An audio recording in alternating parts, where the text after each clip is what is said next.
À la une ce soir, les bénévoles de la Banque Alimentaire. Ils ont entamé leur deuxième journée de récolte ce samedi. Objectif, récupérer des denrées auprès des clients de supermarchés. Nous les avons suivis jusque dans les dépôts de l'association Lamentin. Le cancer de la peau, journée de dépistage ce samedi dans plusieurs centres hospitaliers de la Martinique à l'occasion d'une opération prévention. Tous concernés, c'est le message de l'association des dermatologues qui est à l'initiative de l'opération. Et puis, politique, 4 candidatures pour les législatives, avec notamment les investitures du RDM et de Martinique Insoumise. Les candidats ont parlé de leurs priorités, vous les entendrez dans ce journal. Enfin, du sport, une journée forte en résultats en football, puisque ce soir on connaît le nom du vainqueur de la Régionale 1 à l'issue de la dernière journée du championnat qui s'est donc terminée cet après-midi. Résultat de cette journée, donc, dans votre Sport Week-end présenté par Karel Chassol. Et puis notre invité ce soir, Ezi Kenenga. Bonsoir. Bonsoir. Vous nous parlerez tout à l'heure de votre dernier album qui est sorti en décembre dernier. Nous reviendrons également sur l'élection de ministre junior de la Martinique dont vous êtes le parrain cette année. Oui. À tout à l'heure. Avec plaisir. Voilà pour les titres. Bonsoir à tous et merci de nous suivre notamment en direct depuis notre page Facebook. Un geste de solidarité pour les plus démunis. Pour commencer ce journal, depuis hier, la Banque Alimentaire de Martinique a commencé une récolte et l'objectif est de taille. Il faut récupérer des tonnes de boîtes de conserve et autres pour préparer 140 000 repas, de quoi tenir 2 ou 3 mois au deuxième jour de l'opération. Nous vous proposons ce soir ce reportage aux côtés des bénévoles qui sont présents dans plus de 46 points de vente de l'île. Le reportage d'Anaïs Gall. Haricots, bouteilles d'huile, purée de pommes de terre. Dans chaque rayon du supermarché, les pancartes de la Banque Alimentaire sont là pour guider le choix des clients. Anthony et Célestin optent pour ces olives. C'est très important. Pourquoi ? Parce que pour savoir quoi donner et puis pour y penser avant la sortie. En caisse, les clients sont nombreux à dédier une partie de leurs achats à la collecte annuelle. Certains voient même plutôt grand. Je pense que c'est plus économique d'en acheter en grande quantité parce que c'est pour plusieurs personnes, c'est pas juste une boîte pour une personne. Quel budget à peu près vous consacrez ? Entre 10 et 20 euros. Voilà, chaque fois qu'il y a ce genre de manifestation-là. Faire un geste pour les plus démunis, une cause qu'Alexandre prend très à cœur. J'ai envie de donner parce qu'on ne sait pas comment on est demain matin, donc je fais un petit don. Pendant 3 jours, près de 600 bénévoles participent à l'opération dans 46 points de vente en Martinique. Ici au Lamentin, le Rotary Club est partenaire de la collecte. Tous ont été briefés pour répondre aux besoins de l'association. Un accord avec les gens de la Banque Alimentaire, carrément, qui nous disent orientez vos demandes de dons vers tel ou tel article. Et avant de faire, par exemple, comme pour des choses qui ne seraient pas d'une première nécessité. Conserve de légumes, de poissons, produits d'hygiène. L'objectif est de proposer un panier équilibré à chaque bénéficiaire. Une fois les produits récupérés dans les points de vente, ils sont acheminés vers les locaux de la Banque Alimentaire, à quelques kilomètres de là. Les produits arrivent ici, en vrac, et doivent être regroupés. Une fois que c'est trié par catégorie de produits, nous transportons ces conteneurs qui sont remplis dans une autre zone, et ce sera enregistré dans notre logiciel de gestion. Près de 80 tonnes de denrées sont attendues d'ici demain, des produits de première nécessité qui seront ensuite redistribués par les associations partenaires de la Banque Alimentaire. Les gens qui vont bénéficier de ces denrées sont surtout des Martiniquais et des Martiniquaises qui sont en situation de précarité ou qui sont démunis. La Martinique aurait dépassé la barre des 30 000 bénéficiaires, soit une hausse de 8% des besoins. Grâce au nouveau dispositif de dons en caisse, l'association espère récolter de quoi tenir jusqu'à la prochaine collecte en novembre. Voilà, et vous avez donc jusqu'à demain pour participer à cette grande opération de solidarité. Autre opération ce samedi de prévention, cette fois à propos du cancer de la peau, une maladie qui touche tout le monde, quelle que soit la couleur. Le dépistage reste un acte important pour lutter contre ce cancer. Ce matin, plusieurs professionnels ont procédé à des consultations gratuites et anonymes dans plusieurs centres hospitaliers de Martinique. Illustration à Trinité avec ce reportage de Frédéric Mazy. Le soleil brille à Trinité et pourtant pas l'ombre d'une crème solaire sur cette plage. La protection anti-UV ne semble pas être un réflexe pour tout le monde. J'essaye de me mettre surtout à l'ombre d'un arbre ou d'un bosquet. Voilà, sinon j'essaye de me mouiller le plus possible. Des fois je mets de l'huile de coco. Roger est un féru d'aquabike. C'est pour le dépistage? Allez-y, rentrez.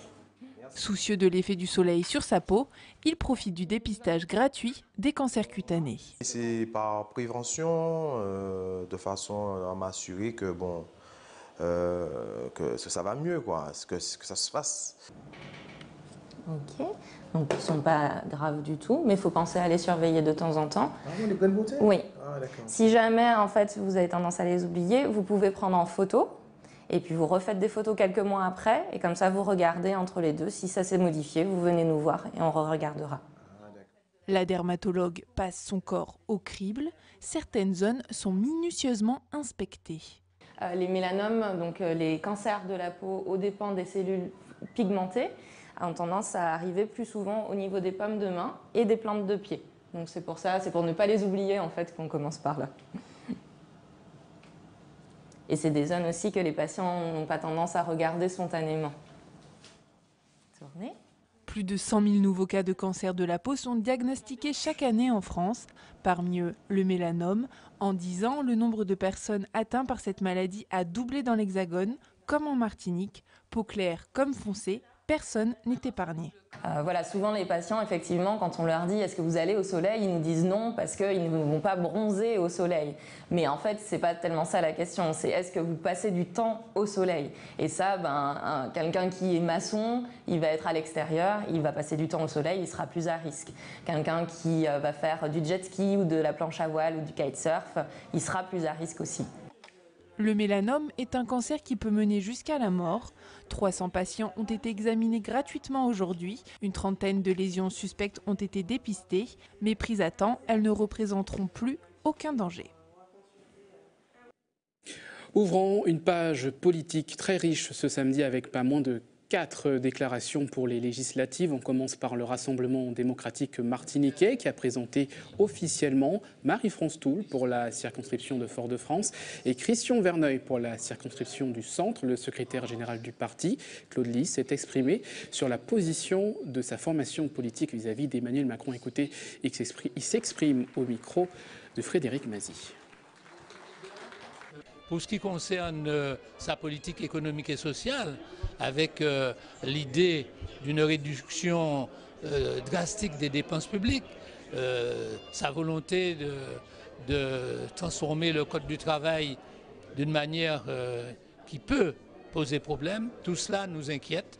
Par conséquent, nous, nos députés, s'ils sont élus, nous considérons qu'ils devront agir en fonction des questions qui se posent et ils ne seront ni des suivistes, des bénis oui-oui, ni non plus des opposants systématiques, mais ils défendront les intérêts de la Martinique et les intérêts de leurs deux circonscriptions. Quelque chose qui est vraiment important pour nous, c'est d'être vraiment des députés acteurs, des députés dynamiques qui simplement n'attendons pas qu'on vote un certain nombre de lois pour être d'accord ou pas d'accord, mais vraiment porter une loi programme qui réponde aux attentes, aux aspirations et aux besoins de notre population. Je ne serai pas au niveau du Parti socialiste.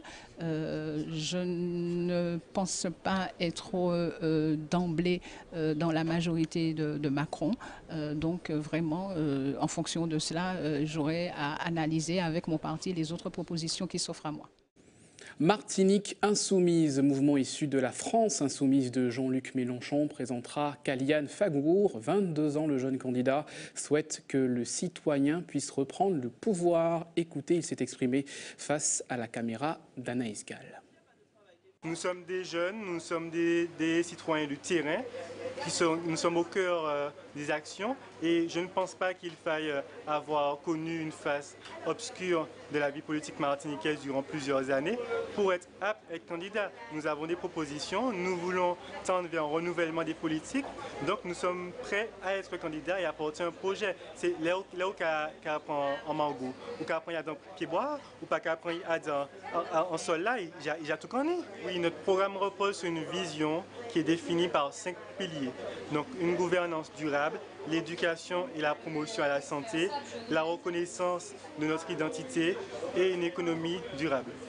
Voilà pour cette interview réalisée par Camille Joseph. Et puis on termine cette page politique avec la candidature de Fabrice Dunant pour le Centre Atlantique, soutenu par la majorité politique de la CTM. Une officialisation de sa candidature ce matin devant un parterre de soutien et aux côtés de sa suppléante Marie-Hélène Léotin.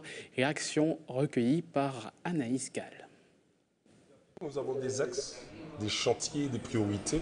Et dans ces axes, chantiers et priorités, nous avons la problématique de la santé, nous avons la problématique du transport et la sécurité relative au transport. Nous avons également fortement la problématique de l'éducation. Nous allons également beaucoup parler de la diversification végétale ou encore la diversification agricole. Il y a également un problème concernant, je pourrais dire, les indivisions et les titrements en Martinique, donc fortement, puisque 140 000 personnes sont frappées d'indivision en Martinique. Dès le premier tour, je suis soutenu en la personne d'Alfred Marie-Jeanne. Le CNCP me soutient, le parti et Francis Carole me soutiennent, le Parti communiste martiniquais me soutient. Donc nous avons tous ces soutiens-là. Martinique Écologie me soutient également. Donc il y a des soutiens. On poursuit ce journal avec ce nouveau concept proposé par une école de fitness, une séance pour les jeunes et les futures mamans, une façon de garder la forme sans perdre le contact avec son bébé. Les cours sont bien évidemment adaptés par des coachs professionnels. Le reportage de Camille Joseph.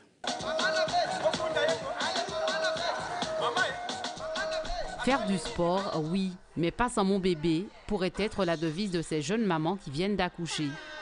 Elles sont une dizaine à prendre part au cours de Stéphanie contre Bill Franchonne 2 fois par semaine. Objectif, prendre soin de soi sans que bébé ne soit un frein à cette envie d'activité.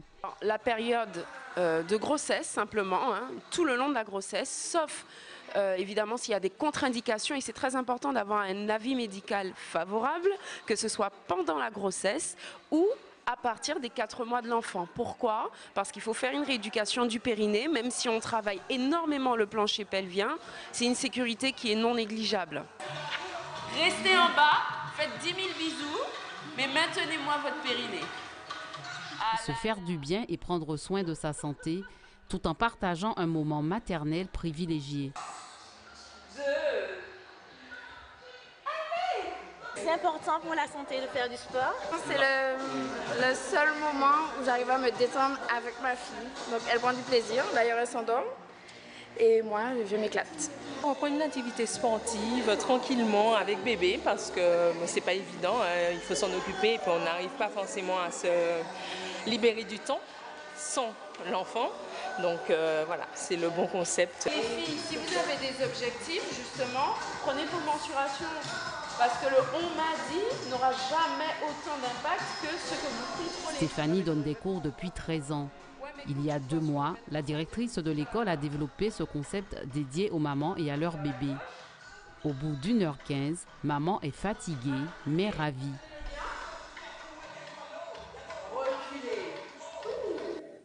Restez avec nous à suivre dans votre journal, votre JT des communes du samedi. Ce soir, les Anses d'Arlay, avec d'abord la découverte d'un lieu chargé d'histoire. Le cinéma, vieux de plus d'1 siècle et fermé depuis quelques années. Vous entendrez quelques nostalgiques. Et puis, rencontre avec le Racing Club arlésien, monument sportif de la commune. Reportage au sein de la section volleyball. Mais d'abord, notre invité. Ce soir, Ezi Kenenga, bonsoir. Bonsoir. Et merci d'avoir accepté notre invitation.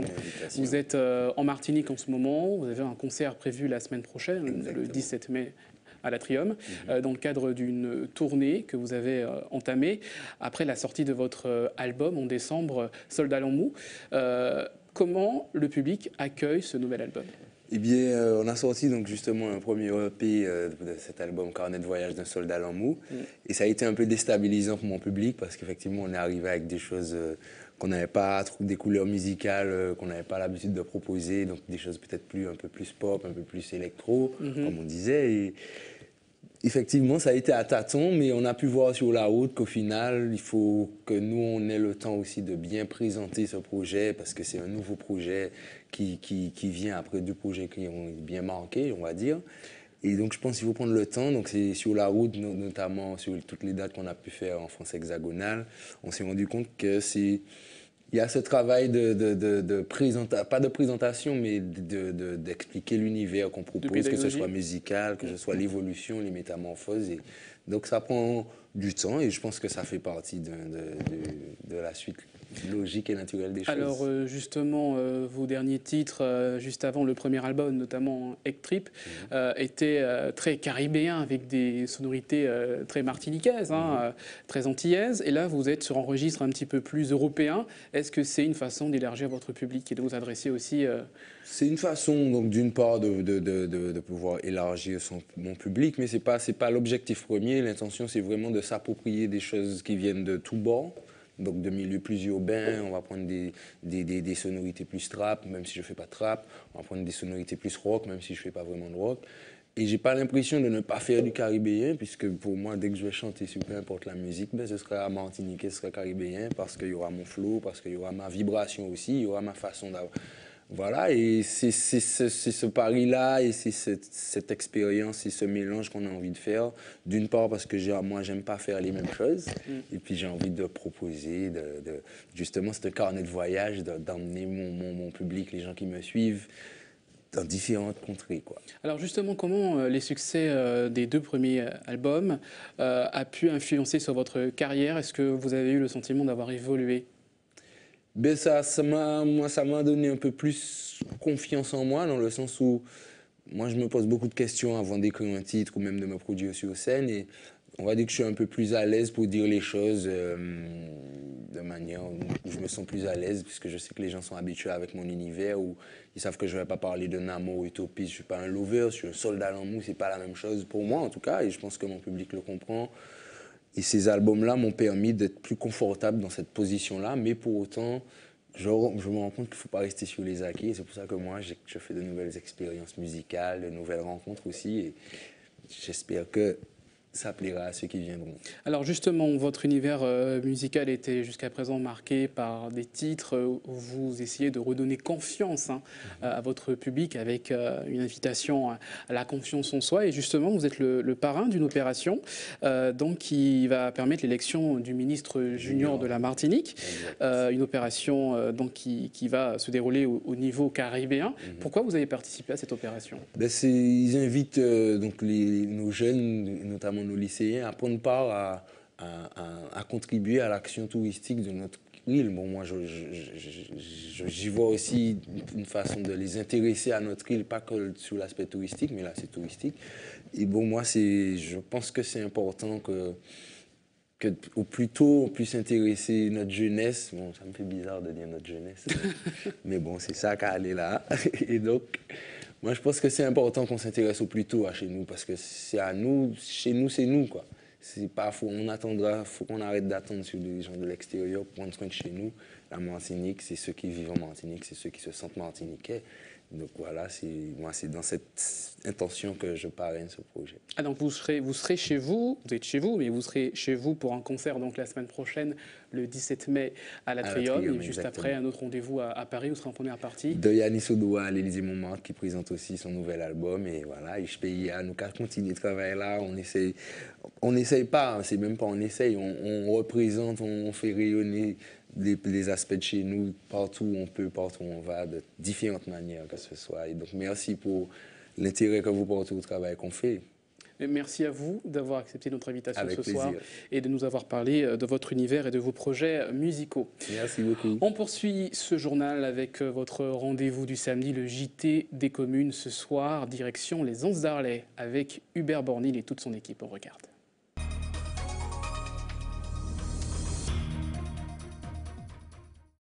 Bonsoir à vous, le JT des communes aux Anses d'Arlet, ça fait toujours plaisir d'y revenir.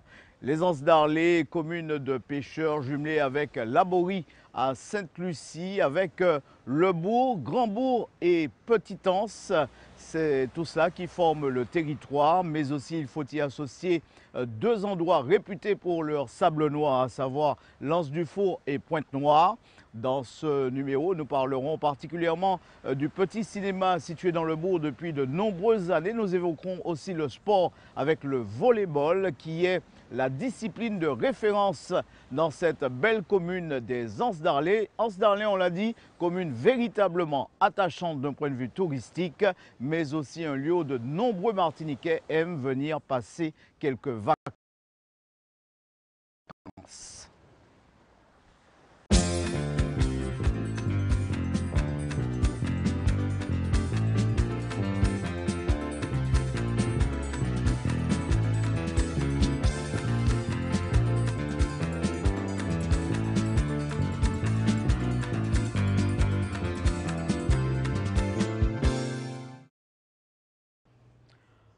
Juste à côté de la Société de secours mutuel fondée en 1903, il y a le petit cinéma des Anses d'Arlé. Il s'appelle l'Atlas. Il a été fondé par cet homme à l'époque, M.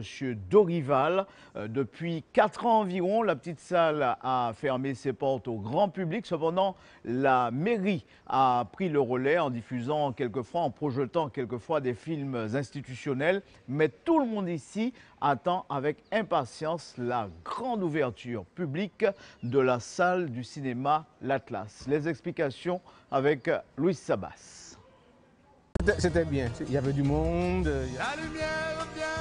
J'aimais bien y aller. Il y avait des belles films dedans. Il n'y avait pas beaucoup de cinéma. Tous gardent un bon souvenir de l'Atlas. Ce sont des générations de Martiniquais qui se sont assis d'abord sur de simples bancs, puis sur ces fauteuils aujourd'hui usés. 4 fois par semaine, on venait de toute la Martinique pour assister aux projections des pellicules en 16 puis 35 mm. On passait des films, en ce temps-là, il y avait les westerns. Après les westerns, on a eu des films policiers. C'était très intéressant parce qu'il y avait les personnes de Rivière-Salée, Diamant qui venaient. C'était toujours rempli. Surtout, il y avait un film de Brisley. C'était le karaté, comme c'est tout qu'on aimait voir dans notre jeunesse. Les jeunes, c'était y aller, mais c'était bon, c'était comme ça. Hein. Dans les années 1880, des films muets étaient déjà projetés ici. L'Atlas en lui-même existe depuis près de 120 ans, mais il a fermé ses portes il y a 4 ans à cause de la généralisation des films en numérique. Cet homme en est le dernier propriétaire privé. Je vis avec, c'est comme si je dormais dans cette cabine. Hein. Il connaît tout de ce cinéma. Il a grandi avec depuis l'âge de 6 ans. C'est que je prenais la cloche et je sonnais le cinéma à 8 h pour M. Rivetti. Et pour ça, j'avais mon cinéma gratuit le mardi soir. C'était gratuit, mais le lendemain matin, j'avais une volée à prendre. Mes parents ne voulaient pas que j'aille au cinéma. La salle n'était pas comme ça. Ils mettaient un écran voile le canot, un haut-parleur debout là, et puis un projecteur monté sur 3 pieds. C'est ici que j'ai eu le virus. Et c'est toujours avec une grande tristesse que le projectionniste revient en ce lieu qui a influencé sa carrière comme sa vie entière. Chaque fois je passe, parce que je suis obligé, parce que j'ai mon courrier. Quelquefois je préfère ne pas regarder parce que ça me reste dans la tête. Je vis avec ça. Ce scénario-là, c'est ça. Je vis dans la cabine, je vis sur l'écran, je vis dans la salle. Et j'étais toujours à l'heure au cinéma. Le cinéma, c'est 20 h. Hein. Ce cinéma, ici, c'est toute ma vie. Hein. Depuis 2013, l'Atlas n'a accueilli aucun spectateur dans sa salle. Mais plutôt que de le voir disparaître, la municipalité, en 2015, a préféré racheter ce lieu culturel et historique des Anses d'Arlé. Comment vas-tu, Athanase? Et toi? Ça va bien? Le cinéma devrait faire l'objet d'une réhabilitation et d'une extension. C'est un projet qui garderait le bâtiment du cinéma actuel comme bâtiment d'accueil, comme espace d'accueil. Et il y aura une salle derrière cette salle de 120 places. Et c'est une salle qui sera faite pour le cinéma, mais aussi pour accueillir des spectacles vivants tels que du théâtre, de la musique, de la danse, etc. Le nouveau cinéma des Anses d'Arlé ne devrait pas voir le jour avant 2019. Pour l'heure, Athanase Dorival referme les portes de l'Atlas en attendant sa prochaine séance. En plein cœur de Petit-Anse, je me trouve sur le terrain de volley-ball du quartier. C'est ici que convergent tous les jeunes de la commune du quartier, singulièrement. L'occasion pour nous de porter un éclairage sur le RCA, le club le plus capé de l'île qui a porté haut les couleurs de la Martinique à travers le monde. Le Racing Club arlésien qui fête ses 70 ans cette année. L'éclairage de Louis Sabas. 38 fois champion de Martinique. Détenteur de la Coupe de Martinique à 31 reprises. 8 fois champion des Dômes, champion de France National 3 en 1984 et 2000. Quadruple vainqueur du challenge du Conseil général. Bienvenue au RCA. Un palmarès qui donne le vertige, mais qui rend fier surtout ses joueurs. Roman et Warren font partie des plus jeunes du groupe. Ce club les forme et leur permet d'entrevoir un avenir au plus haut niveau du volleyball. Le RCA, c'est un bon club. Je suis fier de mon club. De jouer avec ce club-là en finale, de les apporter le plus de bonheur et puis, si on peut, dans le national. Je pense que le RCA, c'est un très grand club. Je peux très bien évoluer pour aller en équipe internationale. Cette année, le RCA a 70 ans, la plus ancienne association des Anses d'Arlay. Au début, elle regroupait les sections foot, athlétisme, basketball, pétanque et hand. Seul subsiste aujourd'hui le volleyball. Cocos se souvient de la belle époque, un club qu'il a intégré à 21 ans, à la fin de son service militaire. C'était en 1968. Nous avons été avec le Racing Club Arlésien plusieurs fois champion de la Martinique. Et la première fois qu'on a gagné le championnat de France, National 3, c'était contre le Racing Club de France dans les années 80 à Paris. Et ensuite, la deuxième année, c'était à Lannion. On avait gagné Nice, la Guyane et la Guadeloupe. Il en a vu passer des joueurs, mais lui n'est jamais parti. Et si aujourd'hui, il salue les prouesses physiques et techniques de certains volleyeurs, il jette un regard critique sur le volleyball martiniquais. Le volleyball a régressé. Ce n'est pas le volleyball qu'on a connu. Les joueurs eux-mêmes ne sont pas disponibles. Ils ne jouent pas au volleyball. Et pourtant, dans le temps, c'était du goudron. Mais là, les terrains sont pratiquement impeccables. La section volley senior a été 13 années consécutives championne de Martinique, de 1996 à 2000. Les femmes ont elles aussi été sacrées championnes à 5 occasions, sans compter d'autres titres. Mais ce club, qui pourrait représenter à lui seul la commune des Anses d'Arlay, ne fait pas que jouer au volley. Comme dans une famille, le RCA œuvre pour ses jeunes. Comment on peut aider les jeunes d'aujourd'hui pour ne pas partir ailleurs ou même dans la rue? Si on arrive à trouver un pied d'ancrage pour un jeune dans une entreprise ou autre, c'est clair qu'on va leur mettre le pied à l'étrier. On sait que le sport, c'est aléatoire. Une blessure, n'importe quoi, et hop, c'est fini. Donc c'est d'autant plus important que ces jeunes qui sont actuellement avec nous grandissent par la rigueur des matchs, des entraînements, etc., sans qu'on leur demande ici, et qu'ils les reproduisent au sein des entreprises ou autres. Si le Racing Club arlésien connaît une légère baisse de régime ces derniers temps, c'est toujours une équipe de référence à battre pour les autres formations. D'ailleurs, ce soir, à Trinité, le RCA bataille contre l'Éveil pour une place en finale de coupe.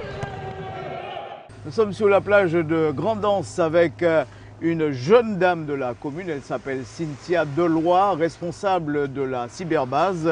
Merci de nous accueillir chez vous. Nous sommes aux Anses d'Arlay. C'est un endroit agréable, on va dire. Et puis surtout ici, Grand'Anse, c'est tout de suite on pense aux vacances, on pense au bon manger créole, c'est vrai? Exactement. C'est vrai qu'ici on a la chance en fait d'avoir aussi beaucoup de pêcheurs, donc on mange beaucoup local. Donc c'est une plage qui est très prisée et c'est un endroit en fait très agréable. Voilà. Et lorsqu'on est jeune aux Anses d'Arlay, je me suis laissé dire, qu'est-ce qu'un jeune peut faire à part faire du volley? On l'a vu, c'est le sport de référence dans la commune. Vous avez certainement fait du volley? Oui, aussi. Voilà, donc tout le monde fait du volley. Exactement. Un jeune, en dehors du sport, il fait quoi ici? Alors, c'est vrai qu'au niveau de la commune, on a quand même une politique culturelle assez diversifiée.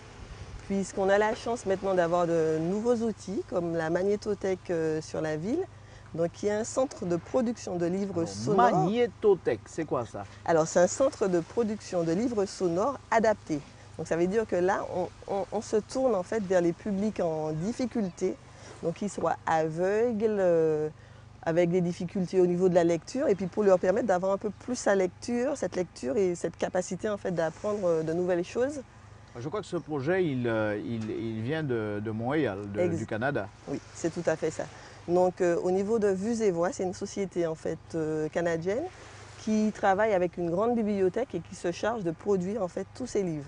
Ben, nous, on fait un petit peu pareil à plus petite échelle certes, mais on le fait bien pour l'instant. Il y a quand même une bibliothèque ici? Exactement, il y a la bibliothèque Aimé Césaire, donc la magnétothèque justement vient en fait en complémentarité. C'est voilà, ça. avec C'est ça. Est-ce que vous avez beaucoup de lecteurs aux Anses d'Arlé? Les gens s'intéressent beaucoup à la lecture? Oui, les gens s'intéressent beaucoup à la lecture. Et c'est vrai que nous, on est quand même une ville assez touristique. Donc en juillet, la population est quasiment doublée. Donc on a quand même des usagers venant de tous horizons. C'est ça. On a vu que le cinéma est en train de un petit peu se refaire une santé. En dehors du cinéma, d'un point de vue culturel, c'était d'ailleurs ma question tout à l'heure, c'est vrai, je peux comprendre qu'on puisse aimer la lecture parce que finalement, il n'y a pas grand-chose à faire à part tout ça. Oui, alors c'est vrai que notre petit plus, c'est en plus de proposer de la lecture, certes, mais on travaille en fait avec une équipe de bénévoles qui peuvent venir prêter leur voix. Donc c'est encore une nouvelle aventure qui permet aux gens de participer sur une activité bénéfique pour les autres. Donc c'est vrai qu'on a des personnes généreuses, nos bénévoles en fait, qui viennent prêter leur voix. Leur voix? Voilà, qui viennent prêter leur voix. C'est-à-dire que ce sont des gens qui font du doublage alors? Non, c'est pas du doublage. Alors ils viennent carrément et puis ils font la lecture en fait. Donc ils récupèrent le livre et ils lisent en fait, c'est le fait de lire pour les autres. Donc ça fait quand même une activité nouvelle et on se sent quand même plus valorisé et on aide aussi les autres. Alors je sais que les Anses d'Arlé c'est une commune jumelée avec Laborie à Sainte-Lucie. Oui. Est-ce que ce projet vous le faites en concertation un petit peu avec cette ville? Exactement. Donc là aussi on fait aussi de la production en anglais par exemple. On a commencé avec les recueils de Derek Walcott. Donc production en anglais, on reçoit aussi des habitants de Sainte-Lucie, c'est vrai qu'ici aussi on en a quand même pas mal. Donc on les reçoit, on fait aussi de la lecture en anglais pour qu'eux aussi ils puissent avoir cet outil chez eux. Il y a un bon secteur associatif aux Anses d'Arlé, beaucoup d'associations? Beaucoup d'associations, c'est vrai, beaucoup tourné vers le sport, mais beaucoup d'associations. Oui. Au niveau de la culture également? Exactement. Alors, on est quand même étonné, une petite commune comme ça, ce que beaucoup d'autres plus grandes communes n'ont pas fait. Vous êtes en train de le réaliser, vous avez 2 cyberbases, vous avez maintenant ce que vous allez mettre en place, une magnétothèque. Oui. C'est quand même formidable. Exactement. Tout ça. Voilà. Donc c'est vrai qu'aussi nous on travaille tous un petit peu en transversalité. Aussi bien au niveau de la cyberbase, la bibliothèque, la magnétothèque, on se retrouve tous sur des projets communs en fait, pour faire avancer la ville. Très bien. Alors, quelles sont les dates que l'on peut d'ores et déjà retenir? Est-ce qu'il y a des projets dans les semaines, voire les mois à venir? Alors, au niveau, le 15 juin déjà, on aura la première matinée découverte. Donc, on va inviter en fait tout le monde, les EHPAD, les scolaires, un petit peu à découvrir la magnétothèque. Donc, ce sera quand même à la maison des associations. À la maison des associations, avec une animation, avec un professionnel du spectacle, etc. Des expositions, on va échanger. On va aussi faire des petits ateliers d'enregistrement. Donc voilà, donc on va inviter aussi la population. Rendez-vous donc le 15 juin à la maison des associations de Grand'Anse. Merci Cynthia Deloy, merci quant à vous de nous avoir suivis jusque-là. Nous sommes aux Anses d'Arlé. Nous allons y rester encore quelques minutes, histoire d'agrémenter ce plaisir. On va vous passer quelques belles images tournées par François Brigitte. Et puis on se retrouve la semaine prochaine pour d'autres aventures en d'autres lieux. À bientôt.